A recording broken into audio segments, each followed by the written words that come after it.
الشیطان الرجیم الصلاۃ والسلام علیک یا سیدی یا رسول اللہ وعلی آلک وصحابک یا سیدی یا نبی اللہ رب اشرح لی صدری ویسر لی امری واحلل عقدۃ من لسانی یفقہوا قولی واجعل لی وزیرا من اہلی رب زدنی علما رب زدنی علما رب زدنی علما رب یسر ولا تعسر وتمم بالخیر وبک نستعین اللہم اجرنی فی مصیبتی واخلف لی خیرا منہا اللہم صلی علی سیدنا و مولانا محمد وعلی آلہ وصحابہ وبارک وسلم۔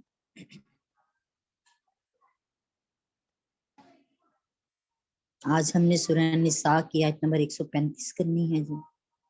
اللہ تعالیٰ ہمیں اس کلام عظیم کو سمجھنے اور اس پر عمل کی توفیق عطا فرما دے اور ہمیں زبان، کان اور دل کے فتنے سے محفوظ رکھے۔ اعوذ باللہ من الشیطان الرجیم، بسم اللہ الرحمن الرحیم۔ والذین اذا فعلوا فاحشۃ او ظلموا انفسهم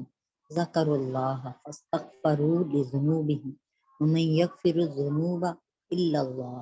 ولم یصروا علی ما فعلوا وهم یعلمون۔ والذین اذا فعلوا فاحشۃ، اور وہ لوگ جب کر لیں کوئی گناہ کا کام، او ظالم یا اپنی جانوں پہ،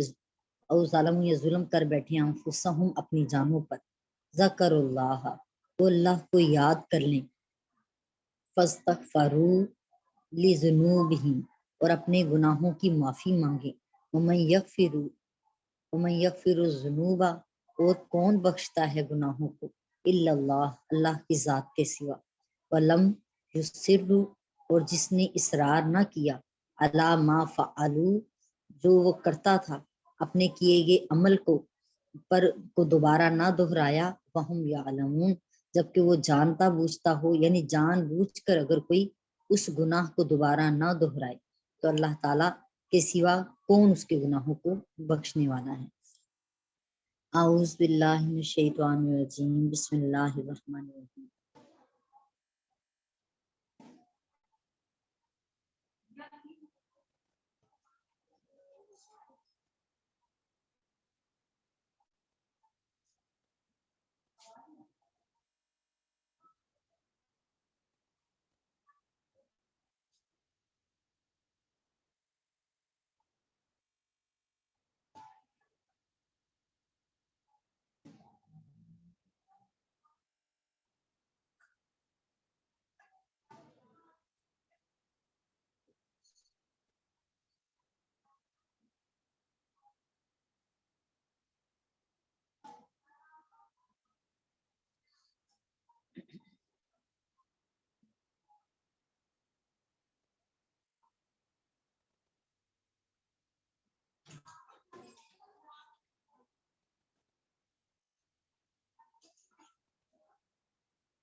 اعوذ باللہ من الشیطان الرجیم، بسم اللہ الرحمن الرحیم۔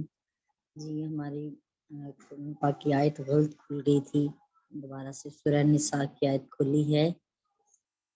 بسم اللہ الرحمن الرحیم۔ یا ایھا الذین آمنوا، اے ایمان والو، کونوا قوامین بالقسط، ہو جاؤ انصاف کو قائم کرنے والے، شہداء للہ، اللہ کو گواہی دیتے ہوئے، اللہ کے لیے گواہی دیتے ہوئے، ولو علی انفسکم او الوالدین، اگرچہ وہ گواہی تمہاری اپنی ہی ذات کے لیے ہو، او الوالدین یا تمہارے ماں باپ کے خلاف ہو، والاقربین یا تمہارے رشتہ داروں کے خلاف ہو، ان یکن غنیا، یہ کہ اگر وہ غنی ہوں، او فقیرن یا فقیر ہوں، غریب ہوں، فاللہ اولی بہما، اللہ تعالیٰ زیادہ ان دونوں کے قریب ہے، ولا تتبعوا اور ہرگز نہ پیروی کرو، ہوا ان تعدلوا ان کے خواہشوں کی، ہرگز نہ پیروی کرو خواہشوں کی ورنہ تم بھٹک جاؤ گے، تلوو اور اگر وہ اگر پھر جاؤ، او تو اردو یا روگردانی کرو، فإن اللہ کان بما تعملون خبیرا، تو بے شک اللہ تعالیٰ خوب جانتا ہے تمہارے اعمال کو، تمہارے اعمال سے باخبر ہے۔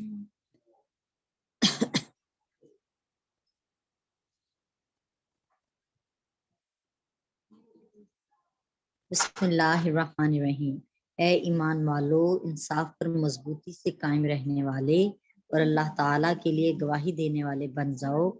خواہ یہ گواہی تمہارے خلاف ہو یا تمہارے ماں باپ اور قرابت داروں کے خلاف ہو۔ اس سے پہلی آیتوں میں عورتوں، یتیم لڑکیوں اور کمزور بچوں کے حقوق ادا کرنے کا حکم دیا گیا تھا، اور عورتوں کو یہ ہدایت دی گئی تھی کہ اگر انہیں اپنے شوہروں سے بے رغبتی اور علیحدگی کا خطرہ ہو تو وہ اپنے بعض حقوق چھوڑ کر صلح کر لیں،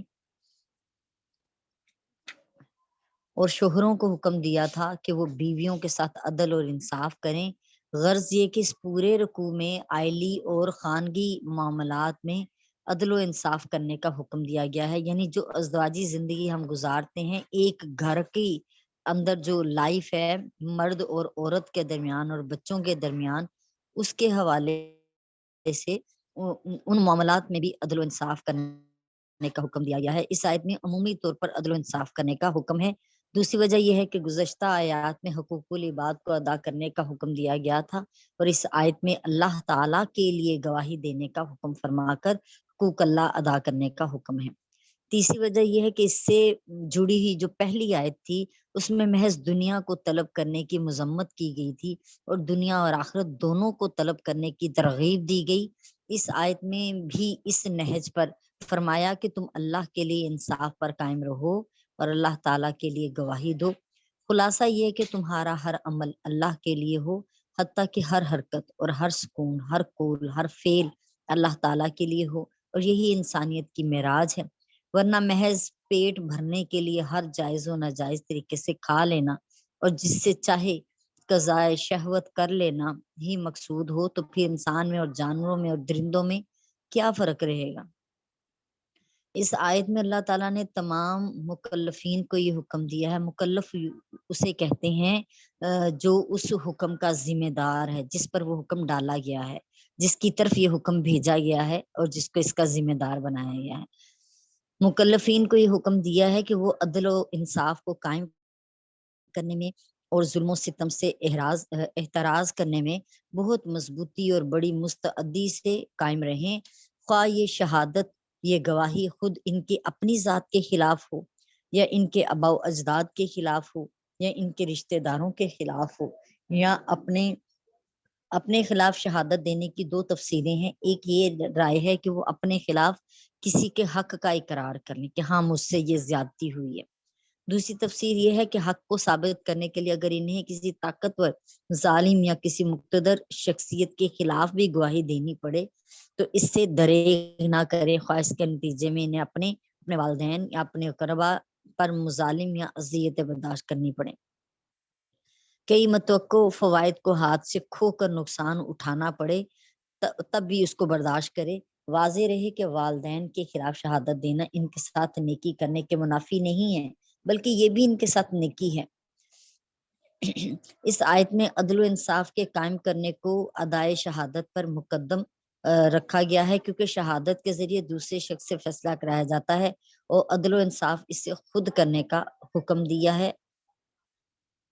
جب تک انسان خود عدل و انصاف نہیں کرے گا، دوسرے انسان کو کیسے عدل و انصاف کا کہہ سکتا ہے؟ کب تک اس کا یہ کہنا، اس کا حکم جو ہے مؤثر ہو سکتا ہے؟ دوسری وجہ یہ ہے کہ پہلے انسان اپنے نفس کے ساتھ عدل و انصاف کرے، اور اس کا تقاضا یہ ہے کہ وہ تمام برائیاں اور برے کام چھوڑ دے اور خود اپنے نفس کو، اپنی ذات کو نیکیوں پر لگائے۔ جب تک کوئی انسان خود نیک نہیں ہو جاتا، اس کی کسی کے حق میں بھی شہادت یا گواہی قبول نہیں ہو سکتی، کیونکہ فرائض کے چھوڑنے اور گناہ کبیرہ کے مرتکب ہونے پر شہادت جو ہے وہ ویسے ہی شرعاً مقبول نہیں ہے۔ اس لیے اللہ تعالیٰ نے پہلے عدل اور انصاف قائم کرنے کا حکم دیا، پھر شہادت دینے کا حکم دیا۔ تیسری وجہ یہ ہے کہ عدل و انصاف کر کے انسان اپنے نفس سے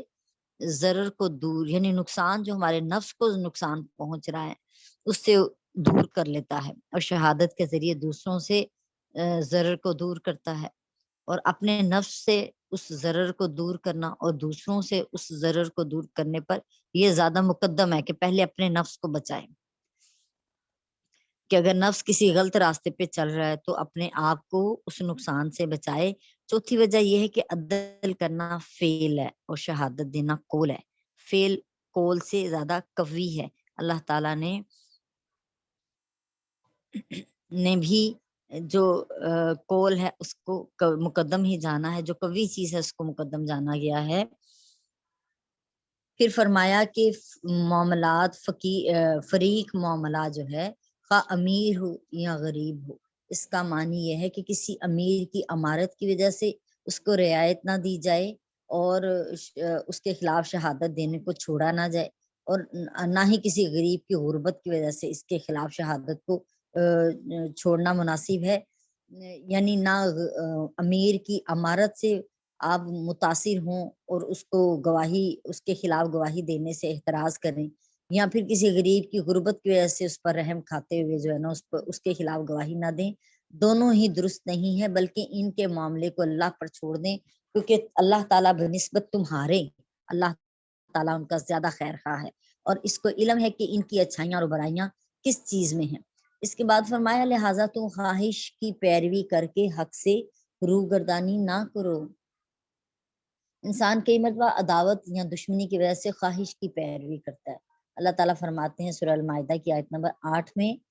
وَلَا يَجْرِمَنَّكُمْ شَنَآنُ قَوْمٍ عَلَىٰ أَلَّا تَعْدِلُوا اعْدِلُوا هُوَ أَقْرَبُ لِلتَّقْوَىٰ۔ کسی قوم کی عداوت یعنی دشمنی تمہیں، کسی قوم کی دشمنی تمہیں عدل نہ کرنے پر نہ ابھارے، تم عدل کرتے رہو اور وہ تقویٰ کے زیادہ قریب ہے۔ پھر فرمایا اگر تم نے گواہی میں ہیر پھیر کیا، اگر تم نے گواہی میں ہیر پھیر کیا یا اعراض کیا تو اللہ تمہارے سب کاموں کی خبر رکھنے والا ہے۔ اس آیت میں اللہ تعالیٰ نے فرمایا وَلَا تَلْوُوا، تو اس کا مادہ لی ہے، تو کلام میں تحریف کرنا اور جان بوجھ کر جھوٹ بولنا، اور اعراض کا معنی ہے شہادت کو چھپانا،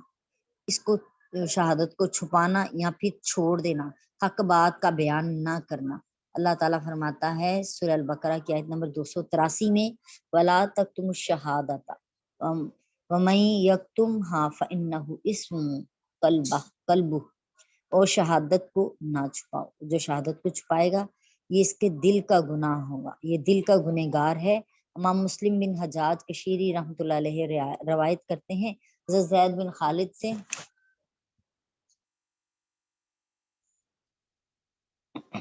حضرت زید بن خالد سے کہ نبی کریم علیہ السلام نے فرمایا،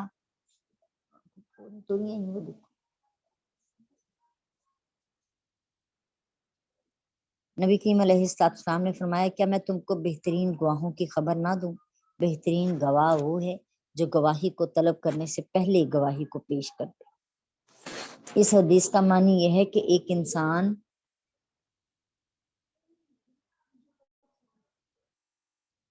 اس حدیث کا معنی یہ ہے کہ ایک انسان کا کسی شخص پر کوئی حق نکلتا ہو اور اس کو اپنے حق کا علم نہ ہو، اور کسی دوسرے شخص کو اس کے حق کا علم ہو تو وہ آ کر اس کے پاس اس کے حق کی شہادت دے۔ اس کا دوسرا معنی یہ ہے کہ یہاں مجازن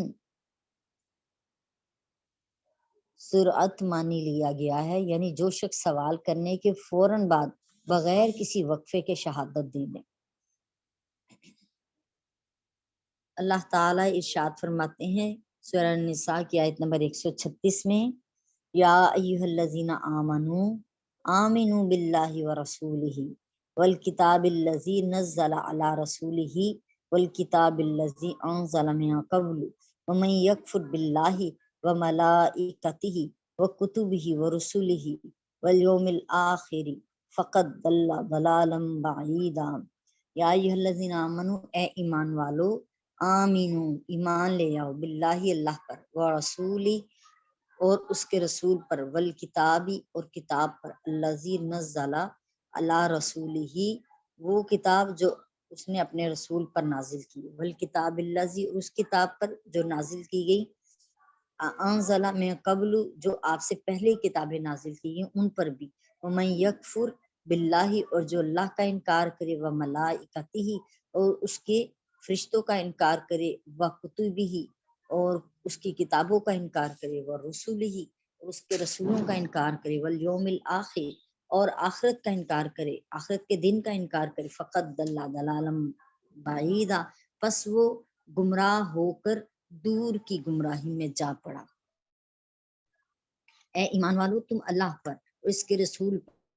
پر اور اس کتاب پر جو اس نے اپنے رسول حضرت محمد صلی اللہ علیہ وآلہ وسلم پر نازل کی، اور اس کتاب پر جو اس نے اس سے پہلے اتاری تھی، ایمان لے آؤ۔ اور جو کوئی اللہ کا اور اس کے فرشتوں کا اور اس کی کتابوں کا اور اس کے رسولوں کا اور آخرت کے دن کا انکار کرے تو بے شک وہ دور دراز کی گمراہی میں بھٹک گیا۔ اے ایمان والو، دائمی ایمان لے آؤ اللہ پر، اس کے رسول پر، اس کی کتاب پر جو اللہ نے اپنے رسول پر نازل کی، اور اس کتاب سے پہلی جو کتابیں نازل فرمائیں ان پر۔ اس آیت میں اے ایمان والو فرما کر مسلمانوں سے مخاطب ہوئے اللہ تعالیٰ، اور اس کا معنی یہ نکل رہا ہے اے ایمان والو اپنے ایمان پر ثابت قدم رہو، یعنی ایمان والوں کو ہی مخاطب کیا اور پھر حکم ہوا کہ ایمان لے آؤ۔ تو ایمان والے تو پہلے ہی ہیں، تو کہا یہ جا رہا ہے کہ اپنے ایمان میں مضبوطی پیدا کرو، اپنے ایمان میں مضبوطی پیدا کر کے ثابت قدم رہو، برقرار رہو، یعنی تمہارا ایمان جن احکامات پہ ہے ان احکامات میں استقامت کے ساتھ عمل کرو۔ جیسے مسلمان ہر نماز میں دعا کرتا ہے اہدنا الصراط المستقیم، اے اللہ ہمیں سیدھے راستے پر ثابت قدم اور برقرار رکھ۔ اس آیت میں مومنین اہل کتاب سے خطاب اس آیت میں مومنین اہل کتاب سے خطاب ہے کہ تم سیدنا محمد صلی اللہ علیہ وآلہ وسلم پر اور قرآن مجید پر ایمان لے آؤ، جیسے پہلے انبیاء علیہ السلام ان کی کتابوں پر ایمان لائے ہو۔ اور جس شخص کا اللہ کے رسولوں اور اس کی کتابوں میں فرق کیا اور بعض پر ایمان لائے اور بعض کے ساتھ کفر کیا، اس کے ایمان کا کوئی اعتبار نہیں، کیونکہ اللہ کی نازل کی ہوئی کسی ایک کتاب یا کسی ایک رسول کا انکار کرنا سب آسمانی کتابوں اور رسولوں کا انکار کرنا ہے۔ یعنی ایک مخاطب تو مسلمانوں سے ہو سکتا ہے، اور دوسرا مخاطب جو ہے ان مومن بندوں سے جو اپنی پہلی کتابوں پر ایمان لا چکے تھے اور ان کا شمار بھی مسلمانوں میں تھا۔ تو لیکن جب نبی کریم علیہ السلام تشریف لائے تو ان کو بھی حکم دیا جا رہا ہے کہ جیسے تم اپنی کتابوں پہ ایمان لائے ہو، اب تم پر فرض ہے کہ اب میری اس نبی پر بھی ایمان لے کر آؤ جن پر یہ کتاب نازل کی گئی ہے۔ اس آیت کی زیادہ ظاہر تفسیر یہی ہے کہ اس میں مسلمانوں سے خطاب ہے، اور ایک قول یہ ہے کہ اس سے مومنین اہل کتاب سے خطاب ہے، جیسے کہ ابھی ذکر کیا گیا ہے، پہلے بیان کیا ہے۔ دوسرا قول یہ ہے کہ اس میں منافقین سے خطاب ہے، یعنی زبان سے ظاہری ایمان تو لے آئے ہیں، زبان سے کلمہ پڑھ لیا ہے، لیکن دل میں ایمان ابھی نہیں اترا، تو کہا جا رہا ہے کہ اخلاص کے ساتھ دل سے بھی ایمان لے آؤ۔ تیسرا قول یہ بھی ہے کہ اس سے مشرکین سے خطاب ہے، یعنی اے لوگو جو لات اور عزا پر ایمان لے کے آتے ہو، یعنی اپنے یہ جو اس وقت کے جھوٹے خدا تھے، بت تھے، ان پر ایمان لاتے تھے، اللہ پر ایمان لاؤ اور اس کی کتاب کی تصدیق کرو۔ چوتھا قول یہ ہے کہ اس میں انبیاء سابقین سے خطاب ہے، لیکن یہ درست صحیح یہی ہے کہ اس میں مسلمانوں سے خطاب ہے، اور یہی قرآن مجید کا اسلوب ہے کہ مسلمان جو ہیں اپنے ایمان میں مضبوط ہو جائیں اور اپنے عمل میں مستقل مزاجی سے عمل کریں، اور زندگی کے معاملات چلاتے ہوئے کسی ایسے عمل میں کہ مرتکب نہ ہو جو ایمان سے دور ہو اور کفر کے نزدیک ہو۔ اللہ تعالیٰ ارشاد فرما رہے ہیں سورہ النساء کی آیت نمبر 137 میں، ان الذین آمنوا ثم کفروا ثم آمنوا ثم کفروا ثم ازدادوا کفرا لم یکن اللہ لیغفر لهم ولا لیہدیہم سبیلا۔ ان الذین، بے شک وہ لوگ، آمنوا جو ایمان لائے، ثم کفروا پھر انہوں نے کفر کیا،